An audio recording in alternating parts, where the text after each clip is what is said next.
30 ನಿಮಿಷ 30 ಸುದ್ದಿಯಲ್ಲಿ ಇನ್ನುಳಿದ ಸುದ್ದಿಯನ್ನ ಕ್ವಿಕ್ ಆಗಿ ನೋಡೋಣ ಬನ್ನಿ.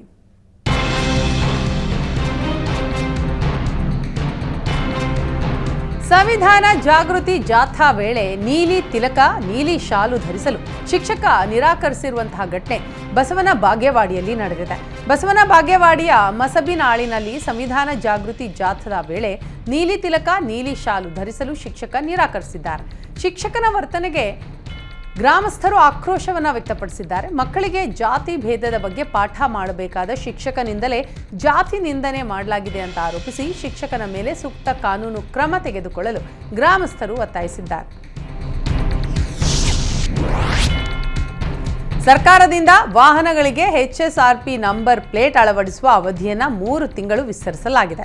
ಈಗಾಗಲೇ HSRP ಕುರಿತು ಕರ್ನಾಟಕ ರಾಜ್ಯ ಸಾರಿಗೆ ಇಲಾಖೆ ಹಲವು ಗಡುಗಳನ್ನು ನೀಡಿ ವಿಸ್ತರಿಸಿದೆ. ಫೆಬ್ರವರಿ 17 ಕೊನೆಯ ದಿನವಾಗಿದೆ. ಆದರೂ ಜನರು ಕೊನೆಯ ಅವಧಿಯಲ್ಲಿ ಹೆಚ್ಚೆಚ್ಚು ರಿಜಿಸ್ಟರ್ ಮಾಡಲು ಮುಂದಾಗ್ತಾ ಇದ್ದು ಅಪ್ಲೋಡ್ ಸಮಸ್ಯೆ ಆಗಲಿದೆ. ಇದರಿಂದ ಅವಧಿ ವಿಸ್ತರಣೆಗೆ ಮನವಿ ಮಾಡಲಾಗಿತ್ತು. ಇದೇ ವಿಚಾರವಾಗಿ ವಿಧಾನ ಪರಿಷತ್ ಸಾರಿಗೆ ಸಚಿವ ರಾಮಲಿಂಗಾರೆಡ್ಡಿ HSRP ನಂಬರ್ ಪ್ಲೇಟ್ ಅಳವಡಿಸುವ ಅವಧಿಯನ್ನು 3 ತಿಂಗಳು ವಿಸ್ತರಿಸುವುದಾಗಿ ತಿಳಿಸಿದ್ದಾರೆ.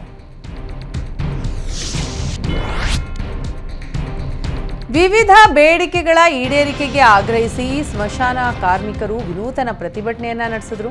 ಚಿಕ್ಕಬಳ್ಳಾಪುರ ಜಿಲ್ಲಾಧಿಕಾರಿ ಕಚೇರಿಯ ಮುಂದೆ ಶವ ಸಂಸ್ಕಾರದ ಅಣಕು ಪ್ರದರ್ಶನ ಮಾಡಿ ವಿನೂತನ ಪ್ರತಿಭಟನೆ ನಡೆಸಿದರು. ಮಸಣ ಕಾರ್ಮಿಕರಿಗೆ ಸೌಲಭ್ಯಗಳನ್ನು ನೀಡುವಂತೆ ಜಿಲ್ಲಾಧಿಕಾರಿ ಕಚೇರಿ ಎದುರಿನ ಪೂಜನಹಳ್ಳಿ ಗ್ರಾಮದ ಸ್ಮಶಾನದ ಬಳಿ ಪ್ರತಿಭಟನೆ ನಡೆಸಿದರು. ಬಳ್ಳಾರಿ ನಗರ ಶಾಸಕ ಭರತ್ ರೆಡ್ಡಿ ಮನೆ ಮೇಲೆ ನಿನ್ನೆ ನಡೆದ ಇಡಿ ದಾಳಿಯ ಬಗ್ಗೆ ಶಾಸಕ ಭರತ್ ರೆಡ್ಡಿ ಪ್ರತಿಕ್ರಿಯಿಸಿದ್ದಾರೆ. ಇಡಿ ಅವರು ಅವರ ಕೆಲಸ ಮಾಡಿದ್ದಾರೆ. ದಾಳಿಯ ವೇಳೆ 2 ಲಕ್ಷ ನನ್ನದು, ಅಮ್ಮನ 3 ಲಕ್ಷ ಹಣ ಸಿಕ್ಕಿದೆ. ನನ್ನ ಮೊಬೈಲ್ಗಳನ್ನು ಸೀಸ್ ಮಾಡಿದ್ದಾರೆ. ದಾಳಿ ಆಗಿರೋದು ಮೊದಲೇನಲ್ಲ, ಹಿಂದೆ IT ದಾಳಿ ಕೂಡ ಆಗಿತ್ತು. ತನಿಖೆಗೆ ಕರೆದರೆ ಖಂಡಿತ ನಾನು ಸಹಕಾರ ನೀಡ್ತೇನೆ ಅಂತ ಹೇಳಿದ್ದಾರೆ.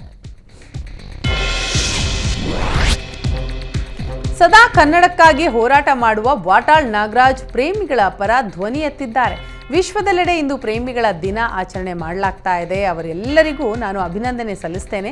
ಸರ್ಕಾರ ಪ್ರೇಮಿಗಳಿಗೆ ಪ್ರೋತ್ಸಾಹ ನೀಡಬೇಕು, ಭದ್ರತೆ ಕೊಡಬೇಕು ಅಂತ ಆಗ್ರಹಿಸಿದರು. ಎಲ್ಲರೂ ಪ್ರೀತಿಸಬೇಕು, ಯಾರೂ ಕೂಡ ಹಿಂಜರಿಕೆ ಮಾಡಬಾರ್ದು. ಸರ್ಕಾರ ಕಾನೂನಿನಲ್ಲಿ ಬದಲಾವಣೆ ಮಾಡಿ ಪ್ರೇಮಿಗಳಿಗೆ ತೊಂದರೆ ಆಗದಂತೆ ನೋಡಿಕೊಳ್ಬೇಕು. ಪ್ರೇಮಿಗಳ ಭದ್ರತೆಗಾಗಿ ಸರ್ಕಾರದ ಕಾನೂನು ಜಾರಿಯಾಗಬೇಕು ಅಂತ ಆಗ್ರಹಿಸಿದರು.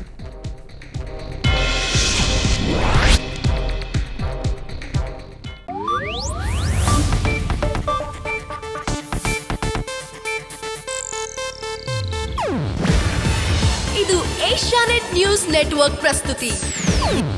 ನೀವು ನೋಡ್ತಿದ್ದೀರಾ ಏಷ್ಯಾನೆಟ್ ಸುವರ್ಣ ನ್ಯೂಸ್.